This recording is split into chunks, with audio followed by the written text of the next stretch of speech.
Good morning, children. Welcome to Heritage Public School online class.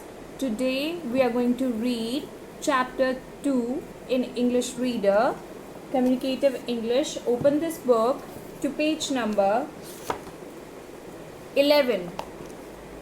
Page number 11. Okay.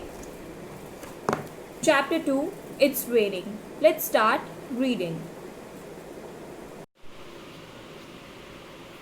So, today we will read chapter 2, It's Raining, यानी raining हो रही है, okay? बारिश हो रही है. Starter kit.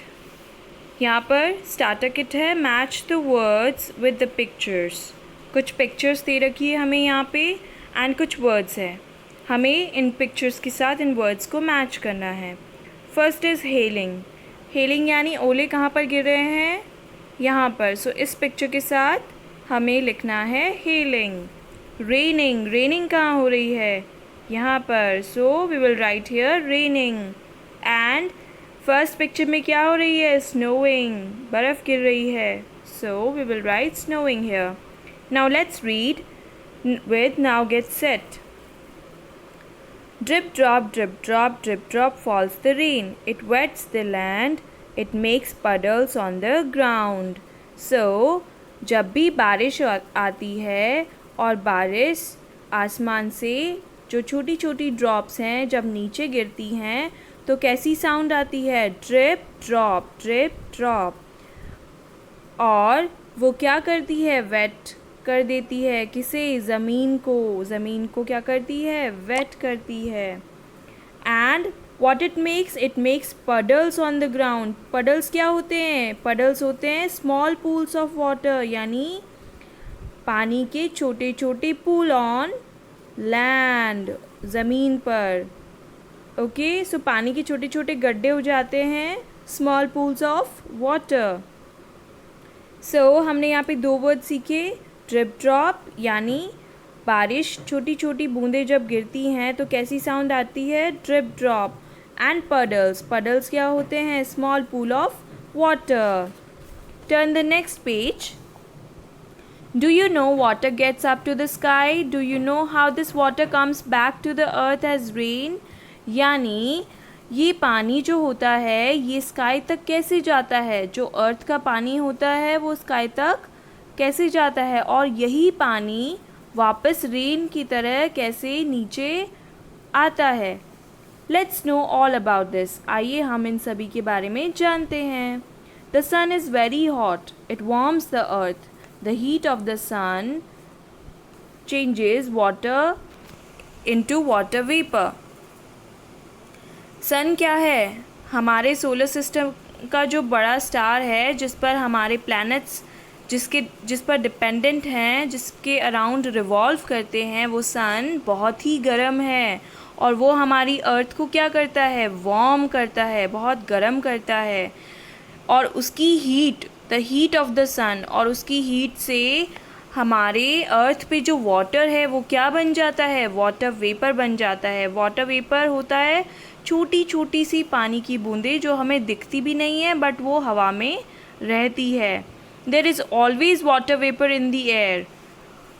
We can't see it. We can only see it when it changes back into water drops. जब भी हवा में वाटर वेपर होता है हम उसे देख नहीं सकते. हम उसे तभी देख सकते हैं जब वो वापस वाटर ड्रॉप में बन जाए. The following examples will make this clear to you. और ये एग्जाम्पल्स, हमें 2 एग्जाम्पल्स दिए हैं, इनसे हम जानेंगे और क्लियर करेंगे हमारी डाउट्स कि वाटर वेपर कैसे एयर में हम देख सकते हैं. Example 1. The air we breathe out is warm. जो हम एयर बाहर छोड़ते हैं वो क्या होती है? गर्म होती है. और उसके अंदर क्या होता है? वाटर वेपर होता है. Okay, the water vapor in our breath hits the cold air outside. It changes into little drops of water. We can see these drops if the day is quite cold. They look like a little cloud coming out of our mouth. यानी जब भी हम cold weather में देखते हैं कि जो हम सांस बाहर छोड़ रहे हैं तो उसके अंदर ऑलरेडी वाटर वेपर होता है, यानी पानी की न दिखने वाली छोटी छोटी बूंदें होती है।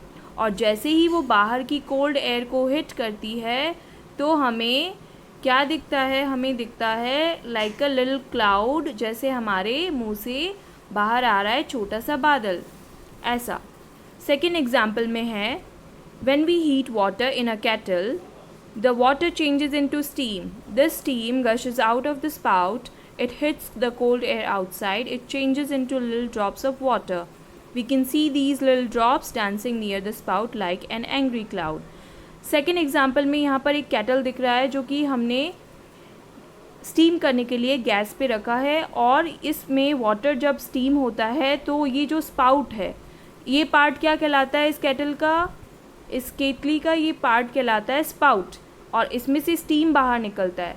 और जैसे ही स्टीम बाहर निकलता है, बाहर की ठंडी हवा से मिलने पर उसमें से छोटी छोटी बूंदें जो होती हैं वो हमें आसपास नज़र आने लगती हैं, like an angry cloud. Okay, so thus we know that there is water vapor in the air all the time. अब हमें क्या पता है कि हमेशा एयर में हमेशा वाटर वेपर रहता है। Though we can't see it, the heat of the sun changes water into water vapor.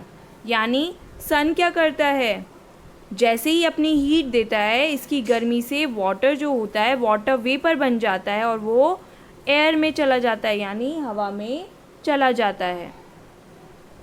The warm air carries it higher and higher into the sky. High up in the sky, the air is very cold. When the water vapor meets the cold air, it turns into little drops of water. We can see these little drops floating in the sky as clouds. So, अब क्या होता है कि जैसे ही ये water vapour सन की heat से पानी उबल कर, जैसे गर्मी से वाटर वेपर बनकर ऊपर जाता है, तो ऊपर की जो हवा कोल्ड होती है वो क्या करती है, ऊपर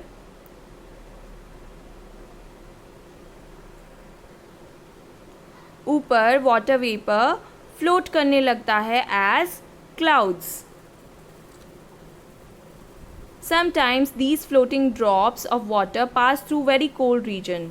यानी कभी कभी ये जो क्लाउड्स के फॉर्म में जो वाटर ड्रॉप्स फ्लोट करती है एयर में, यानी हवा में जब ये तैरती है तो ये ठंडे इलाकों में चली जाती है, यानी ठंडे एरियाज़ में चली जाती है और वहाँ पर और भी कोल्ड वेदर की वजह से बड़ी हो जाती है।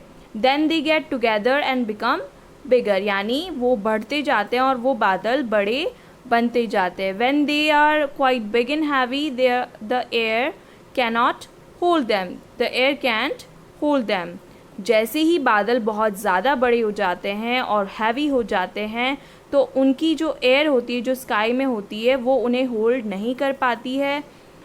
उससे क्या होता है, they begin to fall down to the earth as rain, और उससे फिर बाद में वो बारिश होने लगती है।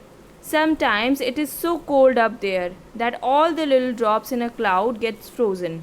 कभी कभी ऐसा होता है कि जब जो हवा स्काई में होती है वो बहुत ही कोल्ड होती है, तो उससे जो छोटी छोटी पानी की बूंदें होती है जो कि क्लाउड्स होती हैं, वो फ्रीज़ हो जाती हैं, यानी बर्फ़ बन जाती हैं, फ्रोज़न हो जाती है। और उसके बाद क्या होता है, then they fall to the earth as hail और स्नो, यानी वो ओलों की तरह या फिर स्नो की तरह गिरने लगती है।